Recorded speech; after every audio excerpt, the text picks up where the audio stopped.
Hello friends, आइए शुरुआत करते हैं आपके चैप्टर 2 कॉन्स्टिट्यूशनल डिजाइन के पार्ट 2 की। Friends, in this video we will learn making of the Indian Constitution। चलिए दोस्तों शुरू करते हैं आज का वीडियो लेक्चर। दोस्तों, पिछली वीडियो में हमने पढ़ा था कि साउथ अफ्रीका का कॉन्स्टिट्यूशन बहुत ही डिफिकल्ट सर्कमस्टांसेस में बना था। दोस्तों, इसी की तरह इंडियन कॉन्स्टिट्यूशन भी बहुत डिफिकल्ट सर्कमस्टांसेस में बना। दोस्तों, इतने ह्यूज और डाइवर्स कंट्री के लिए कॉन्स्टिट्यूशन बनाना इजी टास्क नहीं था। दोस्तों, जब भारत का संविधान यानी कॉन्स्टिट्यूशन बनाने की बात चल रही थी, उस समय भारत के लोग गुलाम की हैसियत से निकलकर नागरिक की हैसियत पाने जा रहे थे। दोस्तों, पार्टीशन के टाइम पर इंडिया रिलीजियस डिफरेंसेस के बेसिस पर बांटा गया और दो कंट्रीज इंडिया और पाकिस्तान का जन्म हुआ। दोस्तों, पार्टीशन में हुई हिंसा से दोनों ही तरफ यानी पाकिस्तान और इंडिया में कम से कम 10 लाख लोग मारे गए। दोस्तों, अब ब्रिटिश इंडिया बंटकर दो अलग कंट्री इंडिया और पाकिस्तान बन चुके थे। दोस्तों, इंडिया का कॉन्स्टिट्यूशन बनाते समय एक और प्रॉब्लम सामने आई। दोस्तों, अंग्रेजों ने प्रिंसली स्टेट यानी देसी रियासतों को ये आजादी दे दी थी कि वो अपनी मर्जी से चाहे इंडिया या पाकिस्तान में शामिल हो सकते हैं या चाहे तो वो इंडिपेंडेंट भी रह सकते हैं। फ्रेंड्स, जब इंडिया का कॉन्स्टिट्यूशन लिखा जा रहा था तो उसका फ्यूचर बहुत ही अनसर्टेन था। दोस्तों, उस समय कॉन्स्टिट्यूशन मेकर्स को इंडिया के भविष्य की चिंता थी। चलिए दोस्तों, देखते हैं इंडिया का कॉन्स्टिट्यूशन कैसे बना और कॉन्स्टिट्यूशन बनाने के लिए इंडियन लीडर्स ने कौन से रास्ते को अपनाया यानी कौन सा पाथ लिया। दोस्तों, 1928 में मोतीलाल नेहरू और 8 अदर कांग्रेस लीडर ने एक कॉन्स्टिट्यूशन का ड्राफ्ट तैयार किया था और 1931 के कराची सेशन में भी कुछ प्रपोजल्स रखे गए कि इंडिया का कॉन्स्टिट्यूशन कैसा होगा। दोस्तों, इन दोनों ही मीटिंग्स में एक चीज तय हो गई कि कौन कौन से बेसिक लॉज या बेसिक वैल्यूज इंडियन कॉन्स्टिट्यूशन में होगी।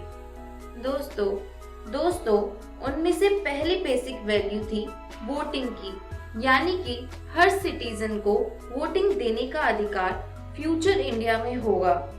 दूसरी बेसिक वैल्यू थी protecting the rights of minority in the constitution of independent India.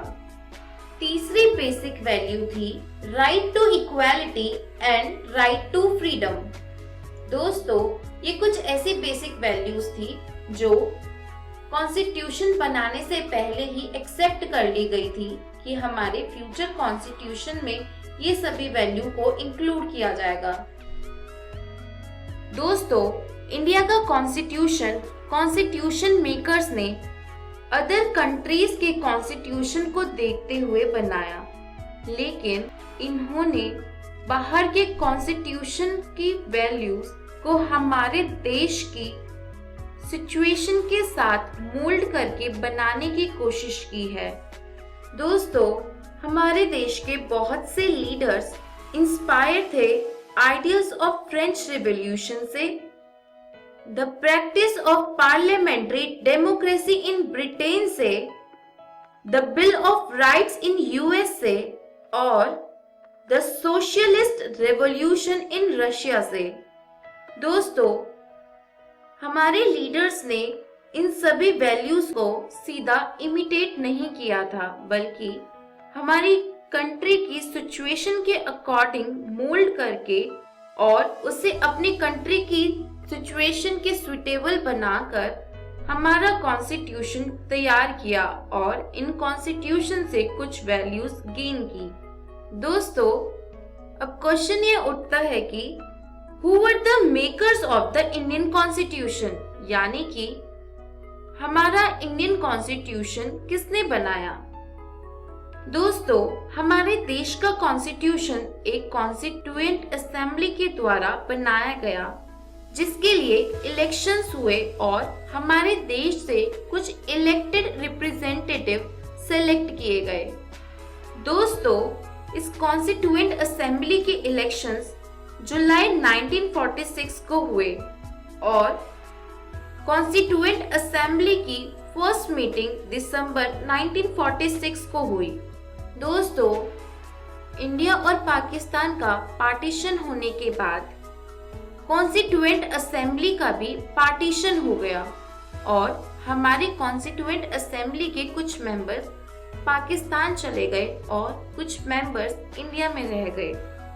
दोस्तों, इंडियन कॉन्स्टिट्यूशन असेंबली में 299 मेंबर्स थे और हमारे देश का कॉन्स्टिट्यूशन यानी इंडियन कॉन्स्टिट्यूशन 26 नवंबर 1949 को अडॉप्ट किया गया। दोस्तों, ये कॉन्स्टिट्यूशन इफेक्ट में आया 26 जनवरी 1950 में। दोस्तों, इस इवेंट को सेलिब्रेट करने के लिए हम हर साल रिपब्लिक डे मनाते हैं। दोस्तों, इस कॉन्स्टिट्यूशन को बनाने के लिए एक ड्राफ्टिंग कमेटी बनाई गई, जिसमें 8 मेंबर्स थे और ड्राफ्टिंग कमेटी के हेड डॉक्टर भीमराव अंबेडकर जी थे। दोस्तों, इस कॉन्स्टिट्यूएंट असेंबली के प्रेसिडेंट डॉक्टर राजेंद्र प्रसाद थे। दोस्तों, क्या आपने कभी सोचा है इस कॉन्स्टिट्यूएंट असेंबली के द्वारा बनाया गया कॉन्स्टिट्यूशन हम 50 साल से भी पहले से क्यों एक्सेप्ट कर रहे हैं। दोस्तों, जैसा कि हमने पहले पढ़ा कि इस कॉन्स्टिट्यूएंट असेंबली के सारे रिप्रेजेंटेटिव्स इलेक्ट किए गए थे। ये कॉन्स्टिट्यूएंट असेंबली सिर्फ अपने ही व्यूज रिफ्लेक्ट नहीं करता, क्योंकि ये कॉन्स्टिट्यूएंट असेंबली लोगों के द्वारा इलेक्ट की गई है और ये हमारे देश के लोगों को यानी यह इंडिया के सिटीजन्स को रिप्रेजेंट करती है। दोस्तों, इसको एक्सेप्ट करने का तीसरा रीजन यह है कि कॉन्स्टिट्यूएंट असेंबली ने एक सिस्टमैटिक, ओपन और कंसेंशुअल मैनर में काम किया। इस वजह से इस असेंबली के द्वारा बनाया गया कॉन्स्टिट्यूशन अभी तक फॉलो किया जा रहा है। दोस्तों, ऐसे बहुत से देश हैं जिसमें कॉन्स्टिट्यूशन को दोबारा लिखने की जरूरत पड़ी, लेकिन इंडिया के कॉन्स्टिट्यूशन को बनाने का प्रोसेस बहुत ही क्लियर और ओपन था। इस वजह से इंडिया के कॉन्स्टिट्यूशन को अभी तक फॉलो किया जाता है। दोस्तों, in this video we have learned making of the Indian Constitution।